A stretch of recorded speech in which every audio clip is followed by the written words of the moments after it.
PR news ఛానల్కి స్వాగతం. చిత్తూరు నగరంలో ఎప్పటికప్పుడు వార్తా విశేషాలు తెలుసుకోవడానికి మా ఛానల్ని సబ్స్క్రైబ్ చేయండి, లైక్ చేయండి.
అప్పు రాయి మంటారే ఇప్పుడు ధర బాగా వస్తుందా?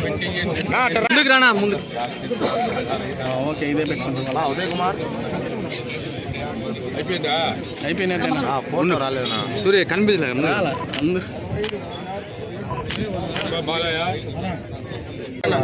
సూర్య ఆపకపో సాంగ్ పక్కన నిలబడు.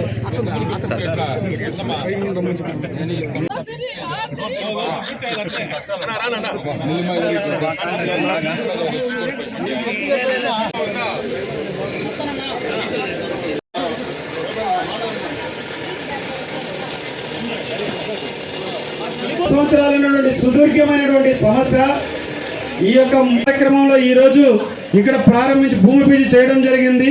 సో దీనిపైన మన నగరపాలక సంస్థ కమిషనర్ గారు ఈ రోడ్డు పైన గురించి మాట్లాడడం జరుగుతుంది. సార్ కమిషనర్ గారిని ఆహ్వానిస్తున్నాము. నమస్కారం.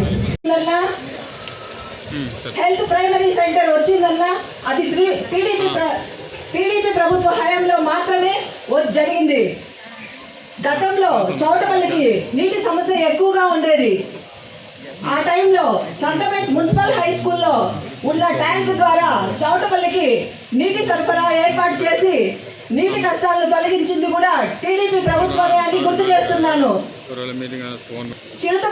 చిరుతపులి వంటి వేగం కలిగిన మన ఎమ్మెల్యే గారు చౌటపల్లి ప్రజల కష్టాలను గుర్తించి చౌటపల్లి ప్రజలు ఈ దారిని వెళ్లే ప్రజల వర్షం వచ్చినప్పుడు పడే కష్టాలను విన్నవించుకుంటే అధిష్టానానికి విన్నవించి 2,70,00,000 భారీగా వర్షాలు పడి ఒక 2-3 జాగాల్లో వాటర్ సీటేజ్ ఉందని చెప్పి అందులో మళ్ళీ తార్ రోడ్ వేస్తే అది లేచిపోతుందని చెప్పి మళ్ళీ కాసేపు అయినాక అందరూ వచ్చిన్నారు, సార్ అది తార్ రోడ్ వేస్తే నిలవదు అన్నారు.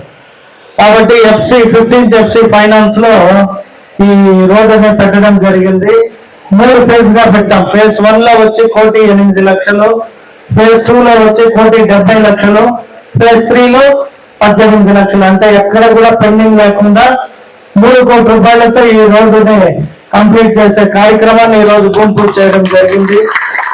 అందులో చెప్పినట్టు సంతపేట మన అదృష్టం చిత్తూరులో. నన్ను చాలా మంది అడిగారు, ఏం సార్ మీరు సంతపేటకి అన్ని చేస్తున్నారు, గాంధీ రోడ్ కాడ నుండి ఆడేసిన సెంటర్ లైటింగ్ కాడ నుండి కేంద్ర విద్యాలయం కాడ నుండి రేపు మాపు నీళ్లు కూడా అయిపోతాం. పెద్ద ట్యాంక్ కట్టి రెడీ అయిపోయింది. అది కూడా వారంలో పూజ ఉంది.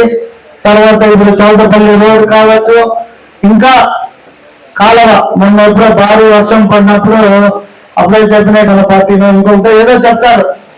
కాబట్టి మీ అందరినీ కోరుకునేది అభివృద్ధి చేసేటప్పుడు ఒక ఎమ్మెల్యేనో, ఒక కౌన్సిలరో, ఒక కార్పొరేటరో లేదా ఒక నాయకుడి వల్ల సాధ్యం కాదు. ప్రజలందరూ కూడా మీరు సహకరించి రానున్న స్థానిక ఎన్నికల్లో కూటమి ప్రభుత్వానికి ఎవరైతే అభ్యర్థులుగా మేము పెడతామో వారిని భారీ మెజారిటీతో గెలిపించినప్పుడు మాత్రమే మీ ఇండ్ల ముందర కూడా మళ్ళీ రోడ్డు కాలువ వస్తుంది.